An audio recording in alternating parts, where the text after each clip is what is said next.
এবারে আমরা দেখাবো সুজির হালুয়া এবং লুচি।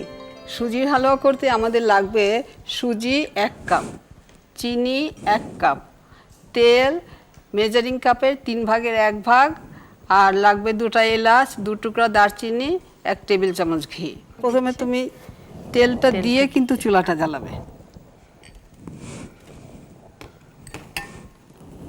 আর দেখো এখানে রয়েছে 2 টুকরা এলাচি আর 2টা দারচিনি। এখানে আমরা তেলে কিন্তু গরম মশলাটা দিয়ে দিয়েছি। এখন গরম মশলা দেওয়ার পরপরই আমরা দেব সুজিটা। আচ্ছা, আর সুজিটা দিয়ে কিন্তু সাবধান থাকতে হবে যাতে পুড়ে না যায়, এটা বেশ সাবধানে নাড়তে হবে। অনবরত নাড়ার উপরে আমার মনে হয় রাখতে হবে। ভালো, হ্যাঁ ঠিক থাকবে।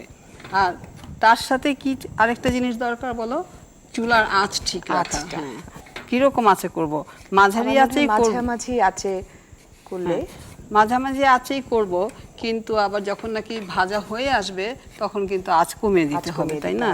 তবে আমি কিন্তু সুজির হালুয়াতে একটা জিনিস বাদ দিয়েছি, যেহেতু গাওয়া ঘি দিচ্ছি, ইচ্ছা করলে সুজির হালুয়াতে আমরা কিশমিশ দিতে পারি, পেস্তা বাদামও দেওয়া যায়। সেটা আমরা প্রত্যেক দিনের খাবারের জন্য, কিন্তু সব সময়ের খাবারের জন্য আমরা তা করি না। তুমি তো চুলার কাছে থাকো না, একটু দেখো না কেমন লাগে। আমি যাচ্ছি একটু। তো হয়ে আচ্ছা, একটা জিনিস লক্ষ্য করেছেন যে আমরা সুজির হালুয়াতে কিন্তু তেল ব্যবহার করেছি। হালুয়া বলতে তো আমরা ঘি মনে করি, আজকাল আমরা ঘিয়ের ব্যবহার খুবই কমিয়ে দিয়েছি, তেল দিয়েই করব, কিন্তু আমরা একটুখানি ঘি দেব, গাওয়া ঘি। ঘিটা খুব ভালো হতে হবে। শেষের দিকে যদি ঘি দেই তাহলে বোঝাই যাবে না যে আমরা তেল দিয়ে সুজির হালুয়া করেছি। আর শেষের দিকে দেওয়ার তো কারণ যে এই খুশবুটা বা গন্ধটা অনেকক্ষণ থাকবে তাহলে। হ্যাঁ, ঠিক আছে। আচ্ছা, আরেকটা জিনিস দেখেছো, নন স্টিক হাঁড়িতে রান্না করা কিন্তু খুব সোজা, খুব সুবিধা। হ্যাঁ, যদি ভাজি টাজি কিছু করে এতে তেল খুব কম লাগে আর লাগে না একদম। তবে একটা জিনিস লক্ষ্য রাখতে হবে যে আমরা যে কাপ দিয়ে সুজি মাপবো সেই কাপ দিয়েই পানি মাপবো, সেই কাপ দিয়ে চিনি মাপবো। সুজি 1 কাপ হলে চিনি 1 কাপ এবং তার 3 গুণ পানি, পানি 3 কাপ। শারমিন, আমি মনে করি আমাদের দেশের ছেলেরা তো রান্নায় অভ্যস্ত না, তাই না?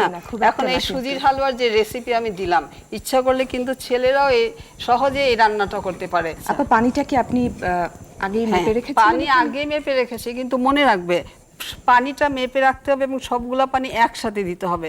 যদি আমরা অল্প অল্প করে দিই না, তাহলে কিন্তু দলা দলা বেঁধে যাবে। শারমিন, পানিটা দিয়ে দাও, হয়ে গেছে কিন্তু। সাবধানে দাও, আরো সাইনটা নাড়ো না তো দলা বাঁধবে। হ্যাঁ, ঠিক আছে। হ্যাঁ, এখন চুলার আঁচটা একটু বাড়ালো অসুবিধা নেই, দেখবে অল্পক্ষণের মধ্যেই কিন্তু এটা বেশ নাড়তে থাকো সাইন। হ্যাঁ, পানিটা যখন টেনে নেবে তখন কিন্তু আমরা চিনি দেব সুজির হালুয়াতে। আপা, পানিটা তো বেশ চট করেই বোধহয় টেনে নিয়েছে। হ্যাঁ, এখন আমরা চিনি দিয়ে দেব। পানি টেনে নেওয়ার সাথে সাথেই চিনি দিতে হবে। নাড়তে থাকো। হ্যাঁ, আচ্ছা, রংটা দেখেছো কিরকম ক্রিমি হয়েছে একদম। এখন হ্যাঁ, চিনি দিলে কিন্তু আগে দেখেছো সুজিটা সাদা সাদা ছিল, এখন কিন্তু রংটা পরিবর্তন হয়ে গেছে, ঠিক হয়েছে, ঘন হয়েছে। চিনি ইচ্ছা করলে অনেক বেশি কমও দেওয়া যায়, কিন্তু আমার একটা উদ্দেশ্য আছে যে আমাদের মিষ্টি খাওয়ার অভ্যাসটা ঠিক ঠিক কারেক্ট, যে কথাটা আমি বলবো যে ফুড হ্যাবিট কারেক্ট করতে হবে। ছোটবেলা থেকেই যদি আমরা বেশি মিষ্টি খেয়ে অভ্যস্ত হয়ে যাই, সেটা কিন্তু ঠিক না। এখনকার দিনে দেখা যাচ্ছে অনেকের ডায়াবেটিক্স হয়, তাদেরকে মিষ্টি ছাড়তে হয়। সেই জন্য ছোটোবেলা থেকেই যদি আমরা কম চিনি খাওয়ায় অভ্যস্ত হই, সেই জন্য আমি চিনি হালুয়া কম মিষ্টি দিয়েছি, এবং এটাকে আমি মনে করি স্ট্যান্ডার্ড মিষ্টি।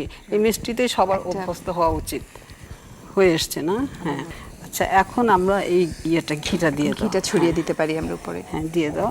প্রিয় দর্শক, আমার মনে হয় আপনারাও খেয়াল করছেন যে কোন অবস্থায় এসে আমরা এই গাওয়া ঘিটা ছড়িয়ে দিচ্ছি। শাইনের কষ্ট হচ্ছে না?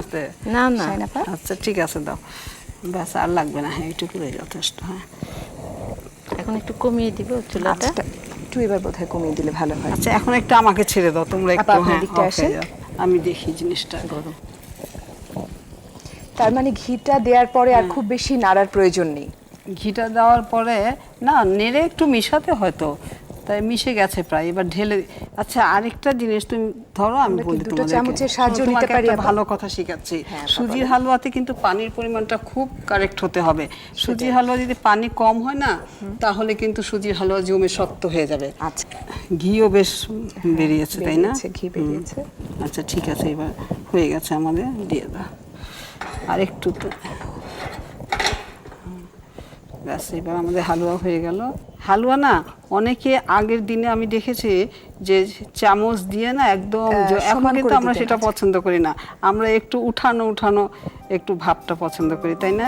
সুজির হালুয়া তৈরিতে লাগবে সুজি 1 কাপ, চিনি 1 কাপ, সয়াবিন তেল মেজারিং কাপের 3 ভাগের 1 ভাগ, এলাচি 2টা, দারচিনি 2 টুকরা, গাওয়া ঘি 1 টেবিল চামচ, পানি 3 কাপ। প্রথমে তেল দিয়ে এলাচ দারচিনি দিন, এবার সুজি ঢেলে ভাজুন। সুজি লালচে হলে পানি দিয়ে নাড়তে থাকুন। পানি টেনে নিলে চিনি দিয়ে নাড়ুন। নাড়া হলে গাওয়া ঘি ঢেলে ভালো করে মেশান। তৈরি হয়ে গেল সুজির হালুয়া।